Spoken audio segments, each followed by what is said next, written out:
참 나라를 좀 품어야 될 때입니다. 우리가 그리고 나라를 위해서 좀 기도할 때입니다. 나라가 힘들면 기도를 해야 돼요. 이 갑자기 생긴 외교 정치의 어려움, 뭐 누가 이렇게 expect했던 건 아니죠. 누가 이런 어려움이 올 줄은 몰랐는데 이런 어려움이 갑자기 생기면서, 그리고 전에 육자 회담했던 나라들, 일본, 중국, 러시아, 뭐 미국, 북한, 요새 또 미사일 발사를 계속하고, 이러한 그 한반도의 그 피스 프로세스를 깨고 이렇게 또 경제가 힘들어지고 있는 이때에 참 우리가 좀 기도를 할 수 있어야 돼요. 여러분, 기도해야 됩니다. 하나님께서 그런 말씀을 하시죠. 내 이름을 일컫는 내 백성이 스스로 겸비하여 여호와의 얼굴을 찾고 기도하고 악한 길에서 떠나면 내가 하늘에서 듣고 너희 죄를 사해 주며 이 땅을 고쳐주리라 말씀을 하시고 있습니다. 지금 나라가 굉장히 분열되어 있죠. 이 분단되어 있는 한반도를 넘어갔고 굉장히 분열되어 있는 이때기에, 그리고 경제가 힘들어지고 앞으로 힘들어질 것 같아요. 계속 이럴 때 하나님의 백성이 좀 기도를 해야 돼요. 기도를 하면은, 내 백성이 기도하면 하나님께서 고쳐주신다고 약속을 하시잖아요. 오늘까지 에스겔서를 읽고 있는데, 여러분, 에스겔서 36장 37절에 이런 말씀이 있죠. 하나님께서 이제 이 포로로 잡혀간 백성들에게 이제 궁극적으로 너희들에게 내가 갖고 있는 너희들을 향한 나의 계획은 이렇게 선한 것이다, 회복이고 희망이고 하나님의 좀 새로운 역사다라는 것을 쭉 말씀하시면서, 이 모든 것을 내가 계획했을지라도, 이게 중요해요. 36장 37절 말씀인데, 이 모든 것을 계획했을지라도 그래도 너희들이 구해야 된다. 그래도 구해야 너희에게 주어지는 것이다. 하나님께서 계획을 하셨는데, 회복을 계획하시고 축복을 계획하셨는데 우리가 구하지 아니하면 안 된다는 것입니다. Discipline of prayer, 기도를 통해 하나님이 역사하신다. 이건 하나님의 원칙이에요, 원칙. 그래서 여러분, 기도할 때입니다. 우리 청년들이 로방 기도 화요일 날 모여갖고 뜨겁게 기도한다는 소리 듣고 얼마나 감사하는지 몰라요. Keep doing it, 계속하세요. 그리고 금요일 날 저녁에, 우리가 지난 금요일 날 어려워진 시국을 두고 우리가 좀 금식하면서 기도합시다 해서 교인들이 좀 평소 때보다 많이 나오셨어요. 청년들도 그 가운데 있었습니다. 이번 금요일에도 이제 다니엘서를 우리가 오늘도 보고 계속 읽게 될 텐데, 다니엘서를 통해 기도에 대한 중요성을 여러분들과 같이 나누면서 좀 이럴 때 좀 기도를 했으면 좋겠어요. 그래서 여러분, 화요일 로방기도 가시고 금요일 날 우리 청장년 2부는 저기 고사리 뽑으러 가죠. 고사리 그 수양관에 가게 되는데, 거기 가시는 분은 할 수 없지만 안 가시는 분들은, 그렇죠? 여기서 좀 기도 좀 합시다. 기도 좀 하고 좀 나라를 위해 기도를 했으면 좋겠어요. 오늘 다니엘서를 여러분들과 함께 개요 설교를 하려고 합니다. 지난주에 사실 에스겔서를 좀 설교를 하면서 에스겔서에서 우리나라의 시국에 대한 우리의 반응이 어떻게 돼야 되는가 좀 말씀을 전했는데, 그건 여러분들이 유튜브나 우리 교회 웹페이지에 가서 보시면 좋을 것 같고요. 오늘은 이제 내일부터 읽게 될 다니엘서를 좀 같이 보도록 하겠습니다. 다니엘서는 좀 개인적으로 저한테는 좀 굉장히 좀 친밀감이 있는 말씀입니다. 저의 영어 이름이 다니엘이에요. 몰랐죠? 네? Don't care. 몰라도 되고 알아도 되고 I don't care. 오케이. I don't care도 괜찮은데, 하여튼 제가 처음 예수님을 믿고, 제가 미국에 어렸을 때 부모님을 따라 이민을 가서 초등학교 4학년 때 저희 사촌 누나들이 저한테 다니엘이라는 이름을 줬어요. 그래서 제가 원하지도 않았는데, 하여튼 근데 나중에 제가 처음으로 교회를 다니면서 중학교 1학년 때 처음으로 교회를 다녔는데, 그때 성경을 처음 보면서 제 이름이 나오더라고요. 제 이름이. 그래서 특별한, 그때부터 이런 그 친밀감이 있는 하나님의 말씀입니다. 자, 다니엘서는 구약서의 5번째 책이죠.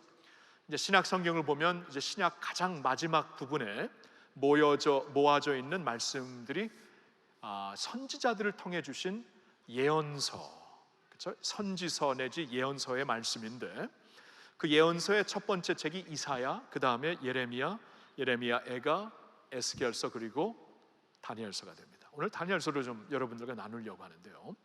여러분이 어느 정도 교회 생활을 했으면은 다니엘서의 스토리를 여러분들이 잘 아세요. 그렇죠? 어렸을 때 교회 생활, 주일학교 하신 분들은 다니엘서에서 많은 공부를 아마 했을 것입니다. 다니엘 그러면 참 떠오르는 그 첫 장에 다니엘이 이제 포로로 잡혀간 세대 중에 한 사람이었죠. 그리고 다니엘의 경우가 그 10대 청소년이었습니다.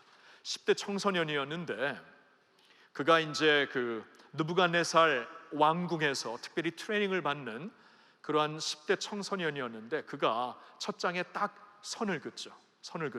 하나님을 믿는 백성들로서 우리 조상들이 이 선을 긋지 못하고 살았던 그 모습 때문에 하나님의 심판을 받고 이제 바벨론에 포로로 잡혀온 것을 알았던 것 같아요. 그러면서 그는 결단을 합니다. 결단을 하는데 선을 긋더라고요. 내가 하나님의 백성으로서 먹을 것이 있고 안 먹을 것이 있다. 왕의 우상들에게 바쳐진 그 음식을 내가 먹지 아니하리라 하면서 선을 딱 긋습니다. 애프타이스에 선을 딱 꺼요. 참 그게 굉장히 생각을 해보면은 이 라비 자크라이아스라는 목사님이 이 다니엘 이 이면을 가리키면서 이 appetite, 우리의 그 식욕에 선을 긋는다는 것은 이건 보통 결단이 아니었다. 왜냐하면 우리가 보통 식욕을 통해 그 나라의 문화에 접근한다는 거예요. 그렇죠? 여러분 이제 예를 들어서 태국 선교도 갔다 오셨는데 태국 음식 참 맛있잖아요. 저도 좋아하는데 태국 문화에 접근하기 위해서는 음식을 통해 접근합니다.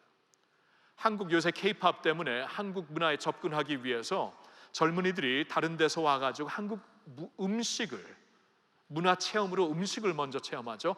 애프타이, 식욕을 통해 그 문화를 알아가는 것이에요. 근데 다니엘이 그 나이 때 10대 청소년 때에 애프타이스를 딱 주님 앞에 이렇게 드립니다. 그래서 선을 긋습니다.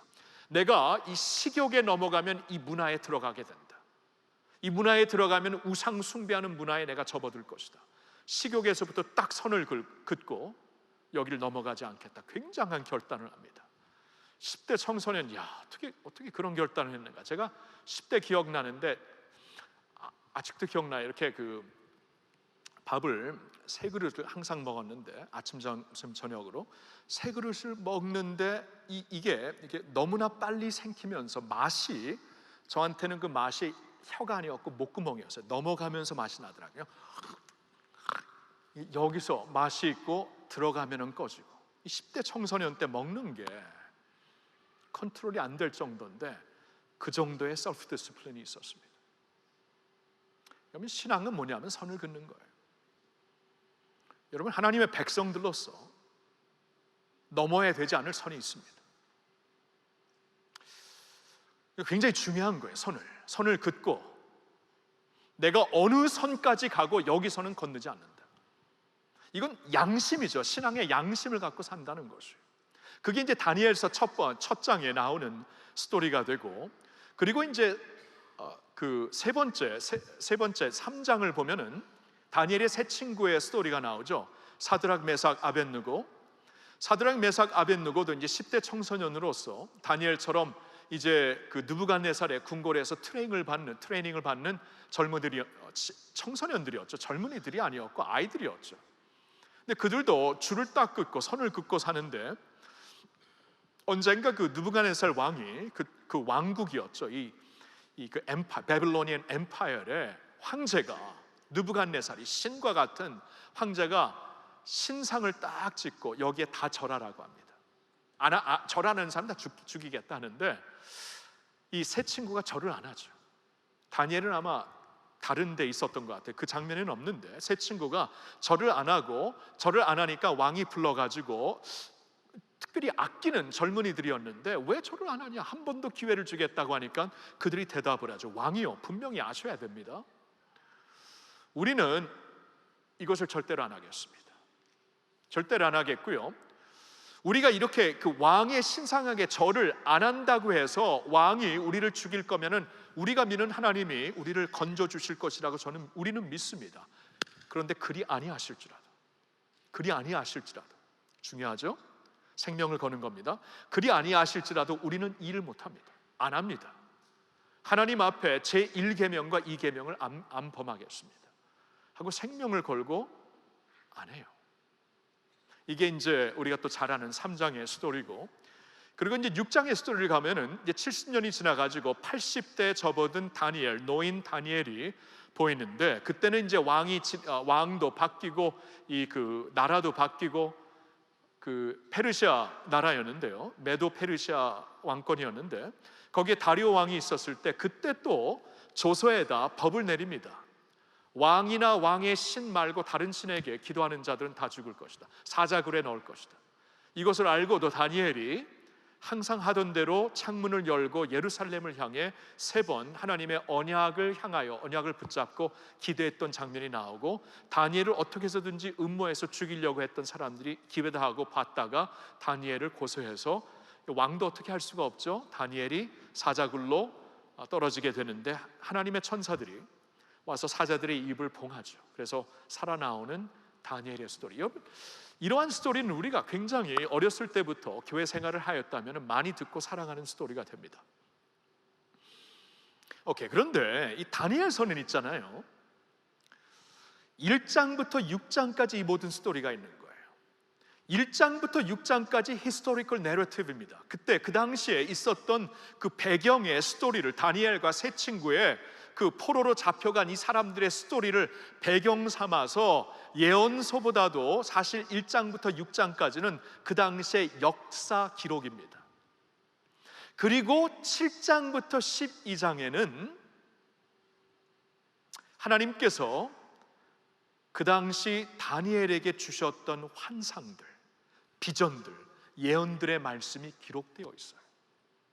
그리고 7장부터 12장은 이제 훗날에 있을 일들, 훗날에 있을 일들 플러스 종말에 있을 일들까지 이제 주시는 말씀이기 때문에, 요한계시록과 함께 다니엘서 7장부터 12장은 해석하기가 제일 어려운, 제일 힘든 말씀들입니다.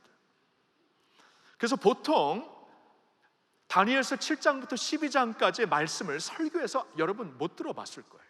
거의 못 듣습니다. 그리고 여러분들이 큐티를 할 때도 1장부터 6장은 굉장히 큐티를 통해 많은 적용 포인트와 그동안에 많이 쌓아놓은 큐티 노트가 있을지 모르지만, 7장부터 12장은 이거 굉장히 해석하기가 힘들어요. 훗날에 있을 일들, 또 마지막 날에 있을 일들이 이미지를 통해, 심볼을 통해, 은유를 통해 주신 말씀이기 때문에 해석하기도 힘들고 성서학자들도 해석하기 힘든 말씀이에요. 그리고 이단들 중에 가장 많이 인용하는 말씀이 이 다니엘서 7장부터 12장 그리고 요한계시록 말씀입니다. 종말에 관한 말씀이기 때문에 너무나 심볼이 많고, 이 심볼을 가지고 막 숫자 플레이를 하면서 이상하게 이끌고 가고, 사람들이 나중에 공갈 협박을 통해 두려움에 빠지게 하는 그러한 이단 종교들이 꽤 있어요. 기독교라고 말을 하는데 아닙니다. 절대 아니에요. 이단 종교들이 있대. 근데 거의 다 이 다니엘서 7장부터 12장을 거기서도 인용한다는 거예요. 그만큼 어려운 말씀입니다. 자, 그런데 저는 오늘 다니엘서 개요 설교를 하죠. 설베이 전체 comprehensive 설문을 하기 때문에 다니엘서 1장부터 6장 플러스 7장부터 12장 전체를 놓고 하나님께서 이 다니엘서를 통해 우리에게 주시는 말씀이 무엇인가, 이것을 여러분들과 보려고 하는 것이고요. 그리고 그 다음에는 하나님께서 다니엘서를 통해 주시는 메시지가 있는데, 그 메시지가 오늘날 2019년 8월 11일 이러한 상황 가운데, 이러한 시국 가운데, 이러한 환경 가운데 살고 있는 우리 성도들에게 뉴웨이브 공동체에게 주시는 도전의 말씀이 무엇인가, 이것을 여러분들과 보고자 하는 것입니다. 여러분, 다니엘서를 제가 1장에서 좀 먼저 볼게요. 이 시작이 어떻게 되는가. 1장을 보면은 다니엘의 배경이 나옵니다. 1장 1절, 유다 왕 여호야김이 다스린 지 3년이 되는 해에 바벨론 왕 느부갓네살이 예루살렘에 이르러 성을 에워쌌더니, 자, 여호야김이 유다 왕의 이제 마지막에 그 세 번째 왕인데요, 여호야김이 3년째 되었을 때가 기원전 605년도입니다. 여러분, 그 예루살렘의 역사에 굉장히 중요한 연도가 세 연도가 있는데, 기원전 605, 그 다음에 598, 그 다음에 586입니다. 왜 이게 중요하냐 하면은, 이 그 예루살렘이 그 유다의 심장이었던 예루살렘, 또 하나님의 성전이 있었던 예루살렘을 공격한 나라가 바벨론이고 공격한 왕이 느부갓네살인데 3번을 공격합니다. 3번을. 3번째 공격했을 때 함락한 것이에요. 첫 번째 공격했을 때가 이때였습니다. 여호야김 왕이, 유다 왕이 3년째 다스린 지 3년이 되었을 때에, 그러니까 기원전 605년도였는데요 이때 왔을 때는 무슨 일이 있었냐 하면은, 그때까지는 그 유다가, 이스라엘 북쪽은 이미 무너졌고 이스라엘 남쪽인 유다가 아직도 남아 있었는데, 그때까지만 해도 남쪽인 유다가 이집트와 연맹 국가였어요. 이집트를 섬기는, 충성하는 나라였어요. 근데 이집트는 점점 쇠하고 있고 막 등장하고 떠오르는 별과 같은 나라가 바벨론이었는데, 바벨론 왕이 지금 군대를 몰고 와가지고 예루살렘을 공격하려고 하니까 여호야김이 살려고 이 그 충성을 바꿉니다. 이집트에서 바벨론으로 바꿉니다. 그래서 이 그 느부갓네살이 왔을 때 여호야김을 살려놔둬요. 그냥 놔둬요. 그냥 죽이지 않습니다. 이제 왜냐하면 충성을 약속받았기 때문에 충성 국가로 놔두고, 대신 예루살렘에 있는, 또 성전에 있는 금과 은 그릇들을 갖고 가고, 또한 그 중에 소위 엘리트라고 부를 수 있는, 그리고 특별히 10대 청소년 소년들 중에서는 나중에 트레이닝을 받아갖고 바벨론 궁궐에서 이렇게 특별히 사용받을 수 있는 좀 가능성이 있는 소년들을 데려갔습니다. 포로로 잡아갔어요. 이제 그 내용이 이제 나오는데 한번 계속 볼게요. 1장 이제 2절입니다. 주께서 유다 왕 여호야김과 하나님의 전 그릇 얼마를 그의 손 느부갓네살 손에 넘기심에, 그가 그것을 가지고 시나일 땅 자기 신들의 신전에 가져다가 그 신들의 보물 창고에 두었더라.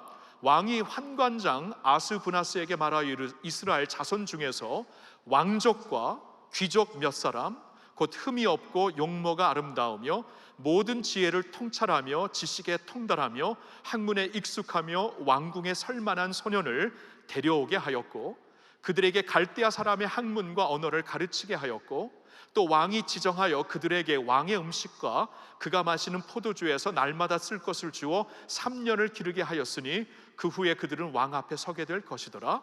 그들 가운데 유다 자손 곧 다니엘과 하나냐와 미사엘과 아사랴가 있었더니, 환관장이 그들의 이름을 고쳐 다니엘은 벨드사살이라 하고 하나냐는 사드락이라 하고 미사엘은 메삭이라 하고 아사랴는 아벳느고라 하였더라. 자, 여기서 이제 배경이 딱 세팅이 되는 것이에요.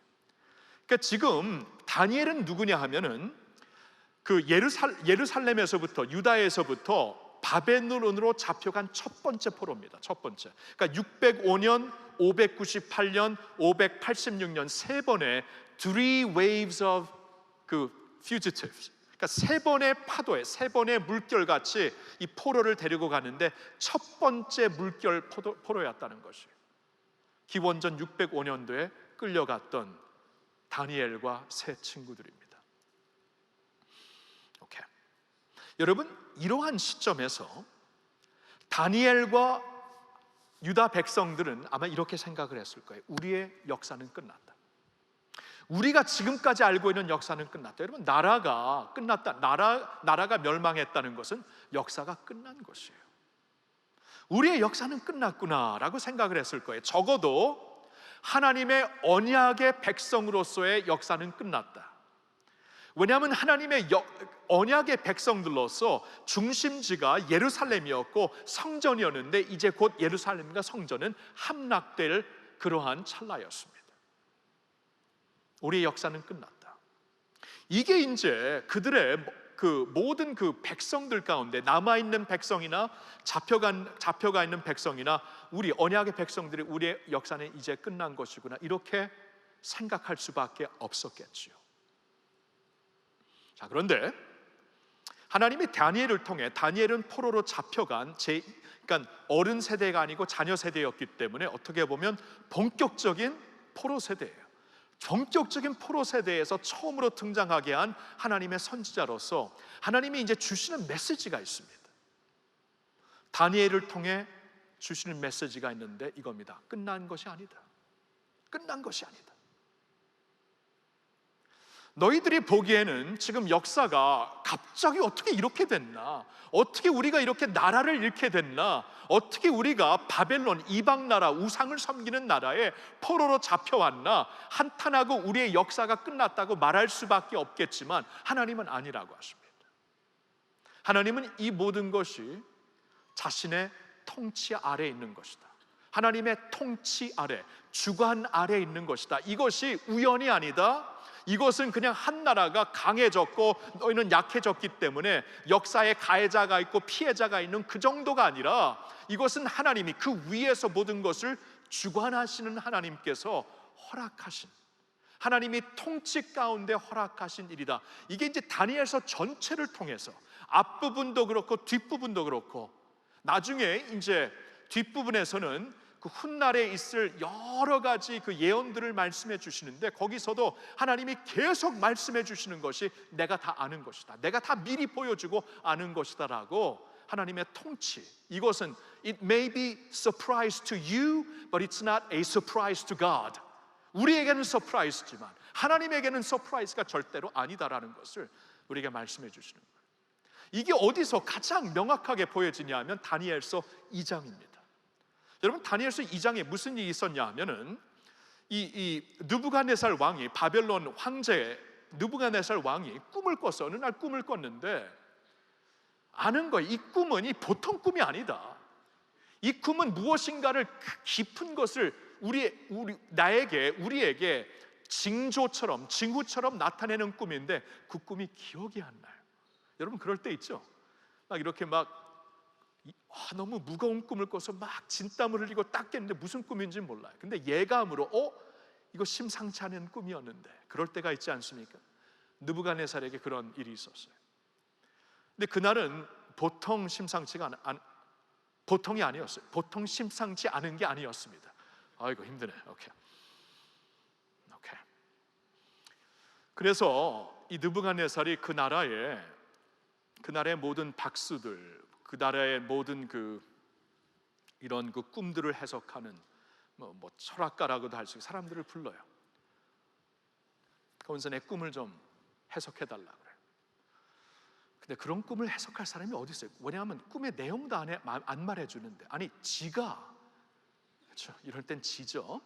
아니 지가 기억도 못하는 꿈을 우리 보러 콘텐츠도 말하고 해석까지 하라. 아니 해석은 할 수 있는데 콘텐츠까지 누가 말할 수 있겠어요? 그러니까 아무도 말 못하니까 이 뿔이 나가지고 막 죽이기 시작합니다.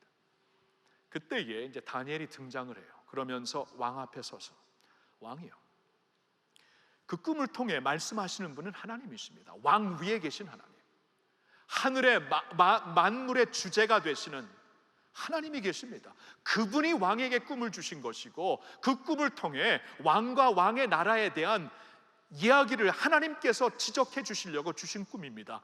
당신의 꿈은 다음과 같습니다 하면서 다니엘이 꿈을 쫙 얘기해 주는 거예요. 하나님께로부터 받은 이제 계시였죠. 왕이 꾼 꿈은, 내용은 이렇습니다. 2장을 보면은 왕이 꾼 꿈은, 그 꿈에서는 큰 우상이 있는데 뭐 북한에 있듯이 큰 우상이 있는데, 그 우상이 뭐 압도적인 우상이 있는데, 그 우상이 희한하게도 얼굴은 순금으로, 어깨와 가슴은 은으로, 배와 히프는 노스로, 다리는 철로 만들어진 그러한 우상이에요. 그걸 딱 보여주고 있습니다. 근데 그게 무엇인가? 꿈의 내용은 그런데 그 꿈에, 그러면 그 내용을 해석을 어떻게 하는가? 해석까지 합니다. 이것은 한 우상이기 때문에 이어지는 것인데, 한 스토리인데, 각자 디프런트 스토리가 아니고 이어지는 한 스토리인데, 이 얼굴은 바벨론 왕, 느부갓네살 왕 당신의 왕국을 가리킵니다. 이렇게 순금처럼 화려하고 정말 영화로운 그러한 나라입니다. 그러나 이 나라가 영구히 가지 않을 겁니다. 끝이 있습니다. 반드시 이 순금이 시대가 끝나고 은 시대가 올 텐데, 이 은은 메데 페르시아. 여러분, 메데 페르시아, 이게 이 다니엘이 훗날 있을 일을 느부갓네살을 통해서 이걸 받았는데 기가 막혀요. 왜냐 보면 역사를 보면은 바벨론을 무너뜨린 메데 페르시아는 원래 두 나라가 합쳐갖고 왕국을 만듭니다. 하나는 메데라는 나라, 또 하나는 페르시아라는 나라. 근데 나중에 이 메데 페르시아가 합쳐갖고 그냥 페르시아 왕국이 되어버립니다. 그래서 이게 두 개로 시작해서 어깨로 시작해서 하나가 됐다는 것은 굉장히 정확한 그림입니다.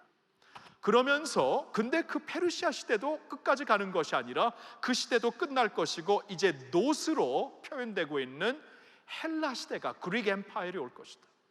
그리고 이 헬라 그 역사를 보면은 이것도 굉장히 역사적으로 정확한 표현인데, 알렉산더 황제로 한 왕이 이끌었던 왕국이었는데 알렉산더가 굉장히 일찍 죽어요.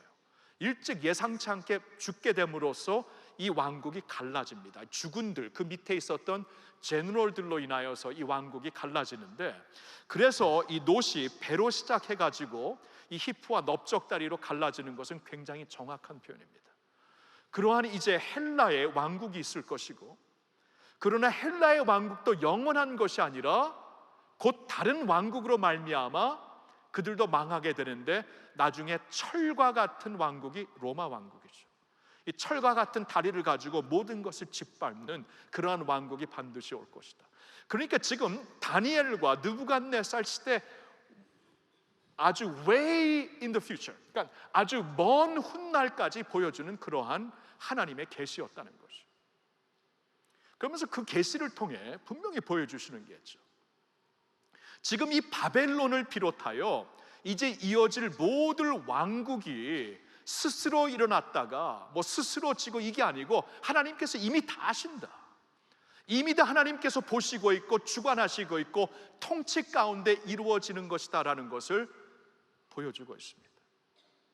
그러면서 그 느부갓네살 꿈에서 이 신상이 있는가 하면은 사람의 손을 대지 않는 돌이, 그 당시에는 이제 돌을 이렇게 손으로 깎고 이제 드레싱해서 빌딩을 짓고 그랬잖아요. 성전을 짓고 그랬잖아요. 근데 분명히 그 비전에 보면은, 그 꿈을 보면은 손을 대지 않는, 그러니까 사람의 손을 거쳐서 온 게 아닙니다.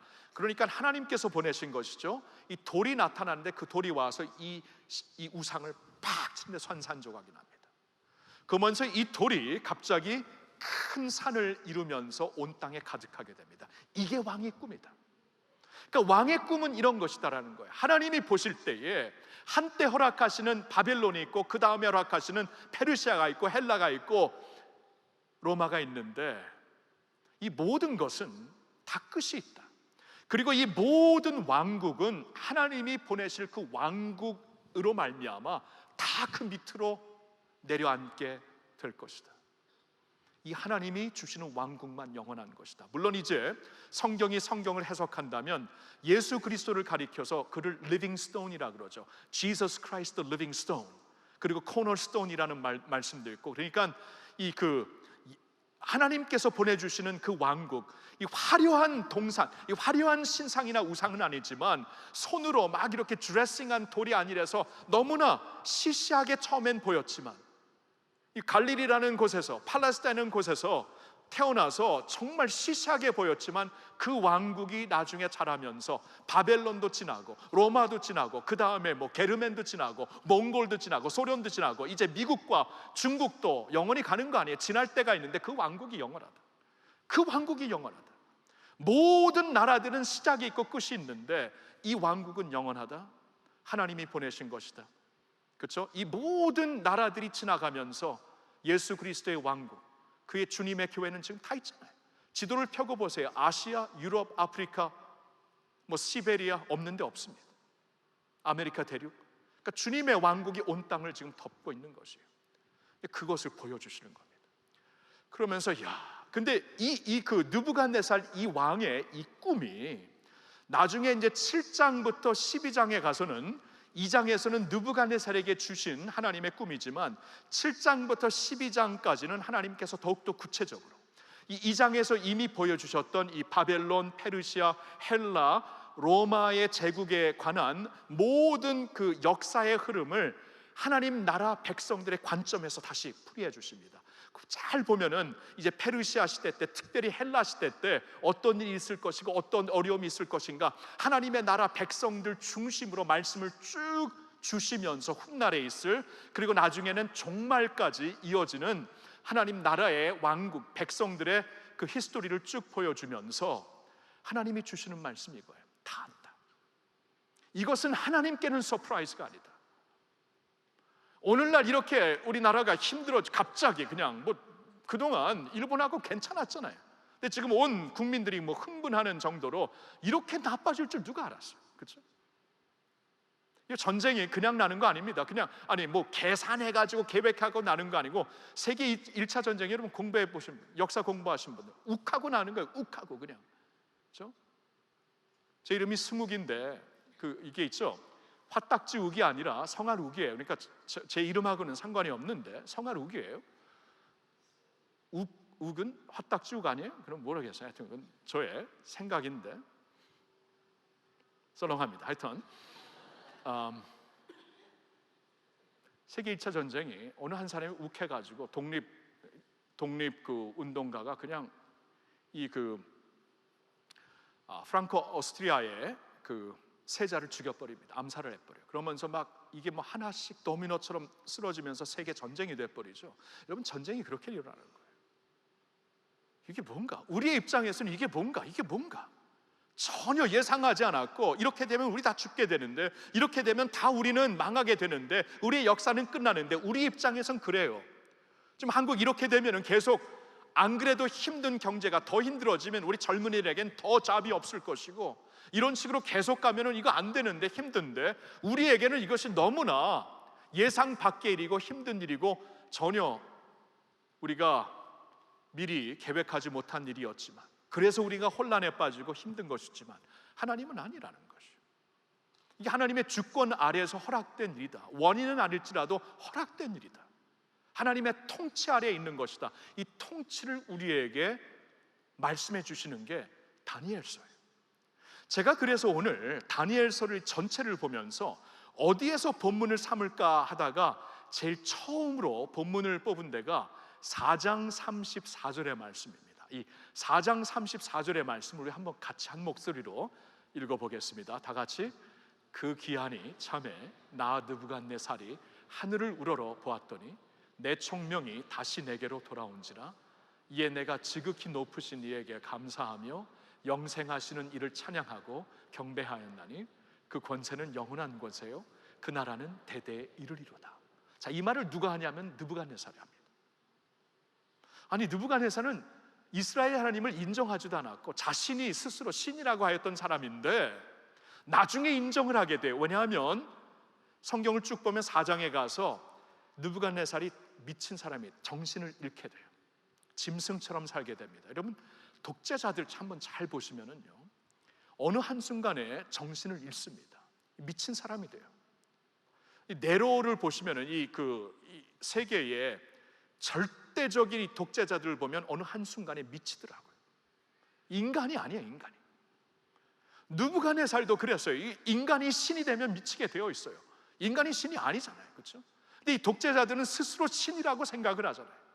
근데 느부갓네살의 경우에도 정신을 잃고 한동안 짐승처럼 살았어요. 근데 언제 정신이 돌아왔는가? 여기였습니다. 나 느부갓네살이 하늘을 우러러 보았더니 내 총명이 내 정신이 다시 내게로 돌아온지라. 하늘을 우러러 보았다. 하늘의 주권자 만유의 주제이신 그분을 인정했다는 겁니다. 하나님을 인정했다는 거예요. 천지를 창조하신 하나님을 인정하고 내가 그분을 경배할 때 정신이 돌아왔고 그래서 이제는 지극히 높으신 이에게 감사하며 영생하시는 이를 찬양하고 경배하니 그 권세는 영원한 권세 그 나라는 대대에 이르리로다. 여러분 이 말이 느부갓네살에서 나왔어요. 제가 이 말씀을 쭉 보다가 이렇게 다니엘서 전체에서 하나님의 통치를 선포하고 있는데 그래도 누구의 입에서 나온 이 문장이 가장 파워풀할까 생각해 보니까 느부갓네살. 한때 하나님을 인정하지 않았던 자도 인정할 수밖에 없습니다. 하나님 외에 다른 신이 없습니다. 하나님은 대대만국의 주가 되시고 모든 것을 주관하시고 통치하시는 분입니다. 느부갓네살이 인정했다면 우리는 of course 인정해야죠. 우리는 천배 만배 인정해야죠. 그러니까 다니엘이 하나님의 통치를 우리에게 보여줍니다. 다니엘서를 통해 오늘에 일어나는 이 모든 일들도 하나님의 통치 아래 허락이 되었다는 거예요. 자, 그런데 하나님이 이렇게 통치를, 역사와 인류의 역사와 왕들과 나라와 인류를 통치하시는 하나님이시라면 이게 오늘 저와 여러분들에게 무슨 메시지를 주는 것인가? 자, 이게 이제 중요한 것이죠. 그러면 다니엘과 다니엘 백성들에게 무슨 메시지를 주는 것인가? 그리고 그 후에 헬라 시대에 살게 될 사람들에게는 무슨 메시지를 주는 것인가? 그때에도 어려움이 있을 텐데, 그 후에 로마 시대에 살고 있는 하나님의 백성들에게 무슨 말씀을 주시는 건가? 그때에도 어려움이 있을 텐데, 그 후에도 살고 있는 하나님의 백성들, 오늘날 2019년도 8월 11일 사부 예배 할렐루야 교회에서 예배 드리는 여러분들을 비롯하여, 저를 비롯하여 우리에게 주시는 말씀이 과연 무엇인가? 하나님이 통치자시라면 그게 이제 다니엘서를 통해 두 번째 주시는 메시지죠. 그것은 그 하나님 앞에 우리 자신을 이제 충실한 믿음의 소유자로 드리자. 하나님의 통치가 있으면 성도의 충성이 있어야 된다. 하나님의 통치가 있으면 성도의 충성이 있어야 된다. 그렇죠? 하나님의 통치가 없으면 두려워 떨 수밖에 없는 자리, 하나님의 통치가 없으면 우리가 자포자기하고 스스로 포기할 수밖에 없는 자리, 그렇죠? 스스로 가라앉을 수밖에 없는 자리. 그러나 이 모든 어려움과 혼란과 환난 가운데 하나님이 통치를 하신다면 성도의 사명은 충성하는 게 아니겠습니까? 그렇죠? 다니엘이 충성을 하잖아요. 포로로 잡혀가서 선을 긋고 하나님께 충성하잖아요. 사드락, 메삭, 아벳노고가 포로로 잡혀가서 이 환난과 혼란 가운데 하나님께 충성, 그리 아니하실지라도 우리는 하나님을 섬긴다. 성도의 충성.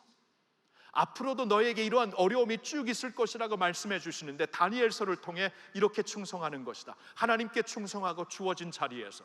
다니엘이 오늘날로 말하면 정치인이었어요. 그렇죠? 그 느부갓네살 왕 밑에, 그리고 나중에 벨사살 왕 밑에, 그리고 다리오 왕, 나라가 변하고 왕권이 변할지라도 다니엘은 끝까지 그 자리를, 국무총리 자리를 계속 지키잖아요. 그만큼 왕들이 믿고 따랐던, 충실했던, 정치인으로서 충실했지만 먼저 하나님께 충실했던, 그렇게 살라는 것이에요. 그러니까 다니엘서를 보니까 우리가 그러면 이 혼란 시대에서 어떻게 사는가, 이렇게 하나님을 믿고 따르는 게 힘들 때 어떻게 사는 것인가, 주어진 자리에서 충성을 하는 거예요. 학생이면 학생으로서, 비즈니스맨이면 비즈니스맨으로서, 연예계면 연예계통 안에서 내가 충실하는 거예요. 충실. 하나님을 섬기도 충실하는 거예요. 하나님의 통치, 성도의 충성. 저는 그래서 오늘 두 번째로 선택한 구절이 그 다니엘서 하반에 있는 그 예언서에 있는 말씀인데요, 바로 7장 21절과 22절의 말씀입니다. 한번 보실까요? 한번 같이 읽어봅시다. 내가 본즉 이 뿔이 성도들과 더불어 싸워 그들에게 이겼더니, 조금 크게 22절, 옛적부터 항상 계신 이가 와서 지극히 높으신 이의 성도들을 위하여 원한을 풀어주셨고 때가 이름에 성도들이 나라를 얻었더라. 자, 21절 보여주실까요? 자, 하나님께서 이 7장부터 12장까지는 이제 하나님 백성들 중심으로 이 예언을 풀어가시는데, 계속되는 그 예언 속에서 이제 하나님의 통치가 보여지죠. 이 바벨론이 있다가 없어지고 그 다음에 이제 페르시아가 있다가 없어지고, 하나님은 다 아시는 거예요. 미리 다 예언을 하셨습니다. 그런데 그 가운데에 성도들은 이런 환난 가운데 아픔이 있을 것이다, 어려움이 있을 것이다. 그리고 제가 특별히 이제 다니엘서 7장 21절을 선택한 이유는, 이 말씀은 이제 내 왕국을 지나서 그 후에 있을 모든 성도들을 가리켜, 오늘날을 비롯해서 성도들을 가리켜 주신 말씀이라고 저는 이해를 했어요. 그래서 이 말씀을 보면 내가 본즉 이 뿔이 성도들과 더불어 싸워 그들에게 이겼더니, 그 무슨 말이냐, 저 뿔이라는 것은 적그리스도입니다.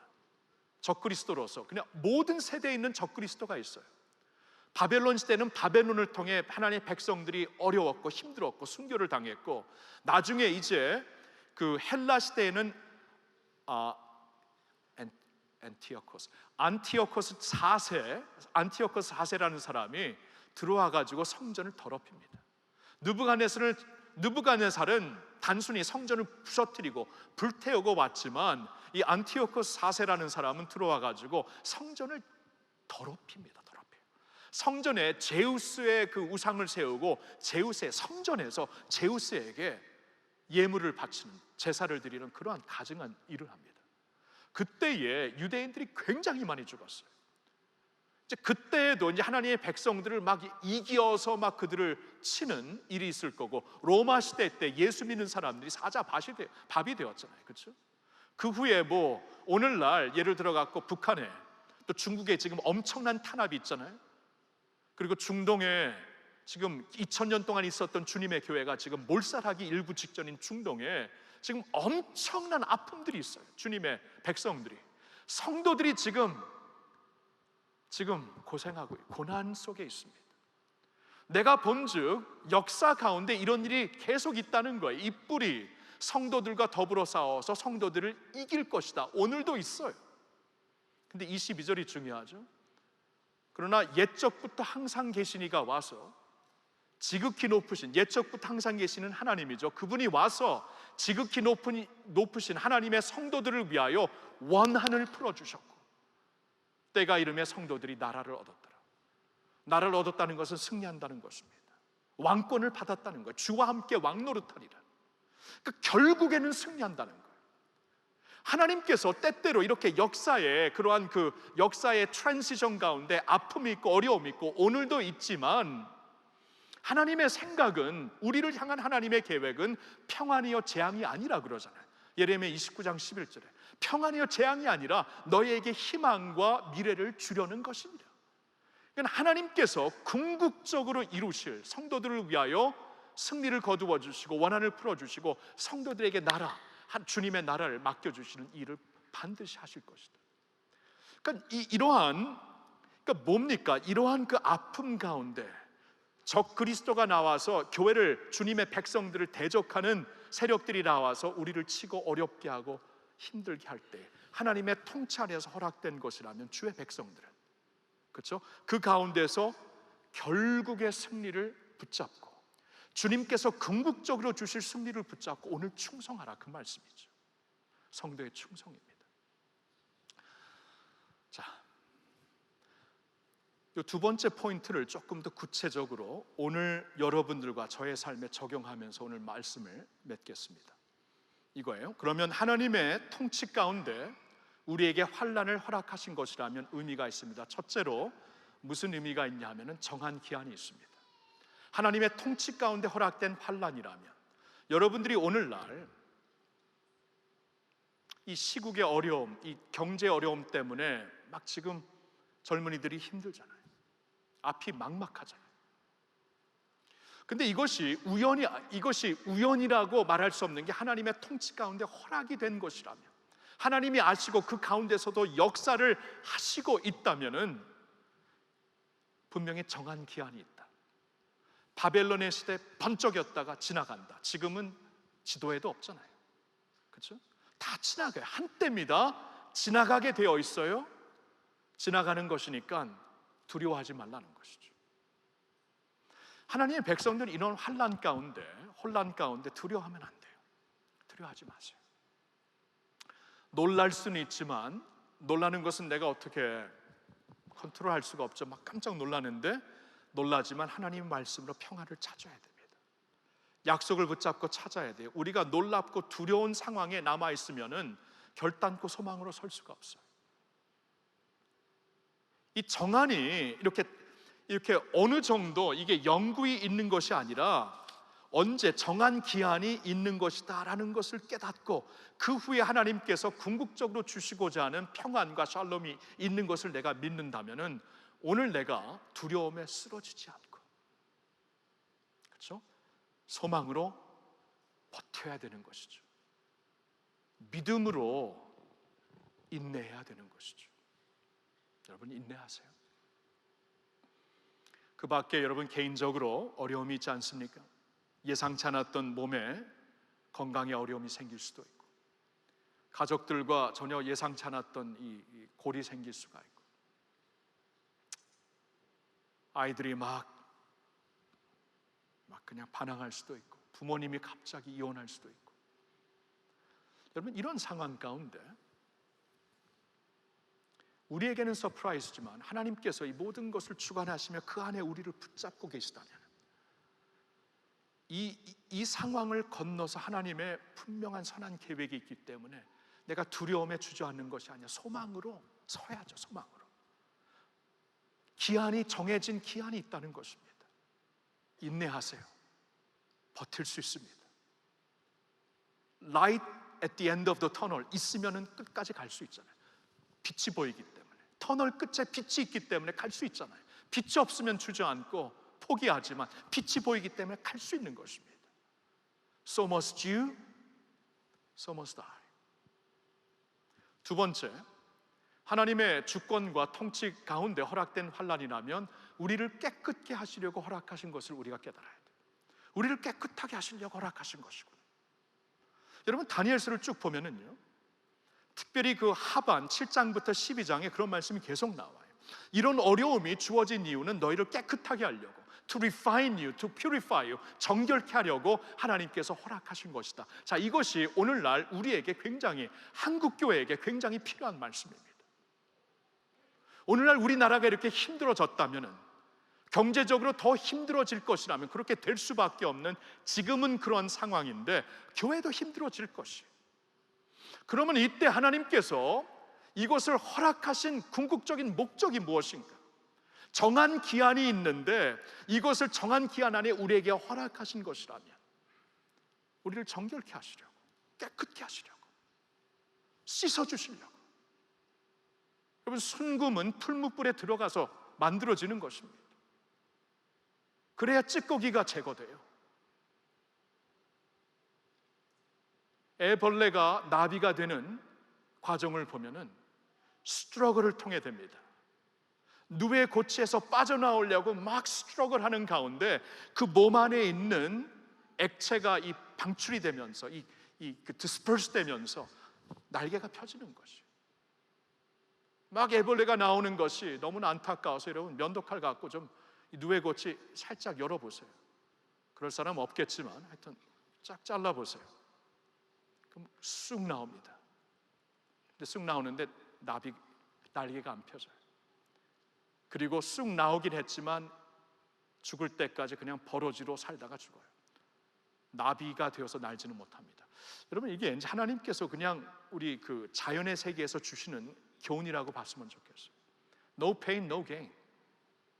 하나님께서 많은 때 우리를 정결케 하시려고 하는데, 오늘 정결케 하나니까 하나님의 영광을 줄 수가, 우리가 목격할 수가 없어요. 하나님의 영광을 우리를 통해 비춰줄 수가 없어요. 비춰지지가 않아요.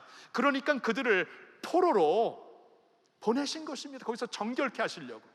나중에 귀국해갖고 다시 성전이 재건되지만 또 사명을 잃고 그냥 그 정치적으로 종교인가 정치인가 알 수 없게 살고 있는 백성들이 포커스를 잃고 있을 때 다시 한번 어려움을 주셔서 그들을 정결케 하시고, 이런 프로세스를 하나님께서 계속 되풀이 하십니다. 오늘날 이러한 어려움이 한국 땅에, 한국 교회에게 허락됐다면 이건 뭐예요? 우리를 깨끗게 하시려고 하신 것이죠. 이걸 깨달아야 돼요.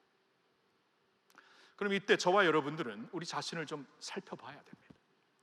저와 여러분이 우리 자신을 좀 살펴봐야 돼요. 살펴보셔야 돼요. 어려워야 살펴보더라고요. 잘 나가면 살펴보지 않습니다. 어려움이 있으면은 무엇이 잘못됐는가 살펴보면서 스스로 겸비하여 하나님의 얼굴을 찾고 악한 길에서 떠나고 기도하는 이 프로세스를 통해 하나님께서 우리를 퓨리파이 하시는 거예요. 정결케 하시는 거예요. 우리 교회를 비롯해서 한국 교회에 그걸 허락하시는 것 같아요. 너무 감사해요. 순결을 잃은 교회이기 때문에 다시 허락하시는 거예요. 한국 교회 역사를 보면은 힘들었을 때, 가난했을 때, 전쟁이 있었을 때, 일제 강점기 때 부흥을 했습니다. 90년대 나라가 막 발전하면서, 물론 IMF가 한번 터졌지만 80년대를 거쳐서 90년대, 2000년대 막 번성하면서 교회도 번성하는 게 아니라 쇠퇴하더라고요. 어려워야 돌아봅니다. 어려워야 우리가 회개합니다.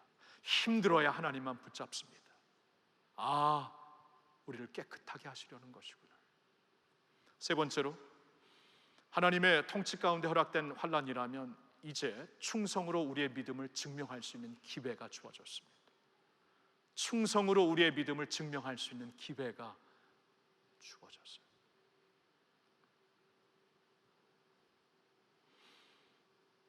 다니엘이 믿음이라는 것은 증명하는 것입니다. 여러분, 믿음이 있잖아요. 그냥 애매모호하게, 미지근하게, 그 믿음 아닙니다. 믿음은 증명되는 것이에요. 삶에서 증명되는 것이고, 가치관에서 증명되는 것이고, 내가 내 삶의 선에서 증명되는 것이고. 우리가 선은 다 그어요. 종교가 없어도 선은 다 걷는데, 하나님을 믿는 사람들은 하나님의 말씀에 따라 선을 걷게 되었는데, 내가 선을 걷는 것에 대해서 증명이 다 되게 되어 있어요. 다니엘이 증명을 합니다. 이 어려움을 하나님께서 허락하셨으면 믿음을 증명할 수 있는 기회를 주신 것이고, 전에 우리 조상들은 한 발은 하나님의 성전에, 한 발은 세상의 우상에 이렇게 가면서도 전혀 이것을 구별할 수 없었는데, 지금은 구별하지 아니하면 설 수가 없기에 지금은 증명할 수 있는 믿음의 기회를 주시는구나. 다니엘이 증명을 하잖아요. 새 친구가 증명을 하잖아요. 우리가 이 자리에서 하나님을 섬기다가 하나님이 분명히 구해 주실 텐데, 그리 아니하실지라도 우리는 이 신앙, 이 양심 지킵니다. 믿음이 증명되는 때예요. 제가 느낌에 이제 한국교회, 우리를 비롯해서 우리나라도 그렇고요, 점점 이 세대가 증명되는 확고한 믿음, 순전한 믿음이 아니면 더 이상 믿음으로 설 수 없는 세대가 될 겁니다. 그렇게 되고 하는 것 같아요.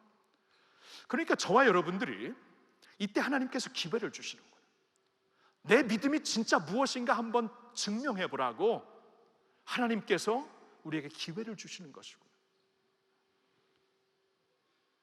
여러분들이 그러한 시대에 살고 있기 때문에 갈수록 더 확고한 믿음, 갈수록 더 순전한 믿음, 갈수록 타협하지 않는 믿음이 아니고는 이러한 사회에서, 이러한 세대 가운데 우리 믿음이 절대로 서지 못할 것입니다.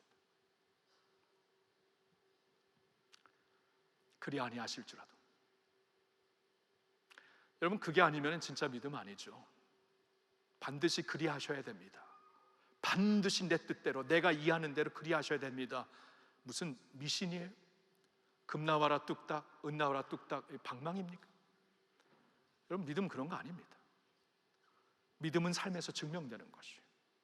가치관에서 증명되는 것이에요. 나의 선택에서 증명되는 것이에요. 내가 서 있는 자리에서 증명되는 것이에요. 심지어 그것이 그리 아니하실지라도, 나의 모든 것을 드려야 되는 그러한 순간일지라도 이 믿음 내가 지키며 살겠다. 오늘 힘든 나날들을 보내고 있는 형제 자매님들, 기회입니다. This is your opportunity. 내 믿음이 진짜가 아닌가 스스로 증명할 수 있는, 하나님 앞에 증명할 수 있는 기회입니다. 하나님께 다 드려야 되는 건 뭐예요? 예수님께서 그러셨죠. 나를 따라하려거든 나보다 너의 자식을 더 사랑하면, 나보다 너 부모를 더 사랑하면 내 제자가 될 수 없다. 내 자식과 내 부모, 내가 부모가 돼 보니까 자식처럼 바치는 게 힘든 게 없더라고요. 진짜 없어요. 이건 내 생명보다 더 귀합니다. 나보다 너 자식을 더 사랑하면 내 제자가 될 수 없다. 주님이 그런 말씀하시잖아요. 가장 중요한 것을 하나님께 렛고 할 수 있는, 증명할 수 있는, 아브라함이 증명을 하잖아요. 와, 다니엘서는 오늘날 그런 말씀이 되네요. 시국이 혼란스럽고 외교 정치가 혼란스러울 때, 북한에서 이렇게 또 도발하고 있는 이때에 우리 믿음을 점검합시다. 먼저 하나님이 통치하신다는 사실을 꼭 기억하시고, 그 통치 안에 하나님께서 요구하시는 충성된 사람들로, 주님의 사람들로 여러분, 저와 여러분 설 수 있기를 예수님의 이름으로 축원합니다. 예수님의 이름으로 부탁합니다. 기도합시다.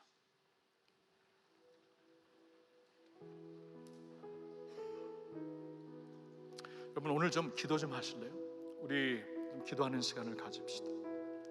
자신을 위해서도 기도하고, 교회를 위해서도 기도하고, 좀 나라를 위해서도 기도합시다. 세상 흔들리고 사람들은 주를 떠나도 나는 믿음으로 말미암아 살겠습니다. 여러분, 이 믿음이 우리에게 지금 요구되는 믿음이에요. 이런 믿음 아니면 설 수 없습니다. 이제는 하나님, 그러한 믿음으로 살게 해주세요. 나의 삶의 통치자는 하나님, 나의 삶의 주관자는 하나님, 이 나라의 이 역사의 주관자는 하나님, 통치자는 하나님, 하나님 한 분을 바라봅니다. 하나님을 바라보면서 하나님께서 나의 생각은 너의 생각보다 높다, 크다 말씀하시니 더 높은 하나님의 생각으로 내 생각을 채우며, 어려움 가운데서도 우리를 붙잡아 주시고 우리를 통해 역사하시고 궁극적으로 하나님의 선한 뜻을 이루시려는 그 하나님의 계획, 하나님의 섭리를 나는 믿습니다. 그래서 하나님 편에 섭니다.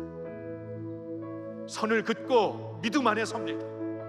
그리 아니하실지라도 섭니다. 우리 선조들처럼 그런 믿음을 택합니다. 한국교회를 통해 하나님께서 하시고자 하는 일들이 있을 줄로 믿어 하나님 앞에 회개합니다. 우리가 회개합니다. 우리가 죄를 지었습니다.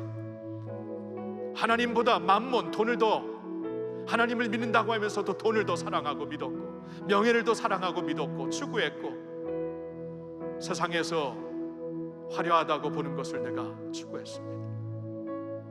그런 것을 위해 내가 믿음을, 신앙을 사용했습니다. 그게 우리였고, 그게 우리 교회였고, 그게 우리 한국교회였습니다. 용서하세요. 씻어주세요. 깨끗게 해주세요. 나라를 위해, 한국교회를 위해, 자신을 위해 주님 앞에 잠시 기도하는 시간 갖겠습니다. 여러분, 기도하세요. 자유롭게 기도하세요. 예수, 주님 앞에 나갑니다. 예수, 이럴 때 하나님의 섭리 가운데 서게 하옵시고, 하나님의 섭리 가운데 서서 하나님을 바라보게 해주세요. 주님을 바라보면서 주님 앞에 충성할 수 있는 저희들이 되기를 원합니다. 믿음을 증명할 수 있도록 주님 우리를 이끌어 주세요. 담대하게 살게 해주세요. 결단하며 살게 해주세요. 세상 흔들리고 다 그렇게 살지라도 내 선을 지키게 해주세요. 내 양심을 지키게 해주세요. 믿음을 지키게 해주세요. 하나님, 여기 있는 주의 성도들이 그런 백성들이 되기를 원합니다. 그러한 믿음을 갖고 살 수 있기를 원합니다. 하나님, 주님 안에서 살기를 원합니다.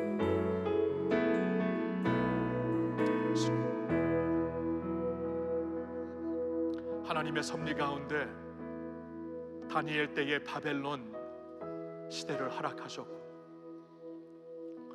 하나님의 섭리 가운데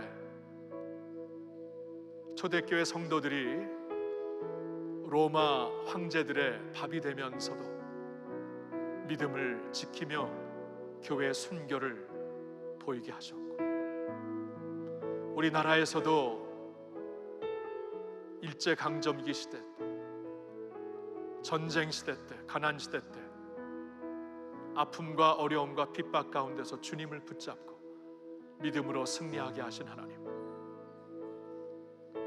우리가 그동안 너무나 잘 살았고 너무나 호화롭게 살았고 걱정 안 하고 살았기 때문에 참 우리 믿음도 많이 약해진 것 같습니다. 이게 뭐 믿는 것인지 세상 사람들과 세상 가치관을 갖고 사는 것인지 너무 미지근한 모습을 보였습니다. 때때로 이럴 때마다 우리를 너무 사랑하시어서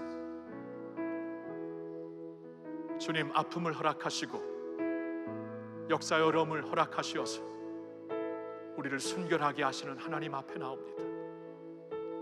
오늘 이러한 시국과 우리 주변 국가들과의 이 마찰 가운데 우리에게 주시는 메시지가 무엇일까요? 하나님이 우리에게 무엇을 보라고 하시는 것일까요?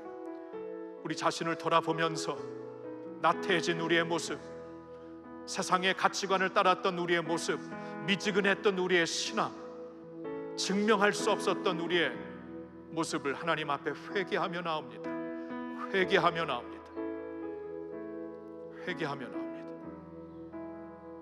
그리고 간절히 간구합니다. 하나님, 담대한 믿음 주시고 두려워하지 말게 하옵시고, 바로 이때에 일어설 수 있는 믿음을 갖고 일어서게 하옵시고, 바로 이때에 순결과 정결을 향해 더욱더 달려가게 하옵시고, 바로 이때에 우리의 믿음을 증명하며 살 수 있는 저희들 모두가 되게 해주시옵소서. 하나님, 여기 뉴웨이브 우리 공동체를 주님 앞에 올려드립니다.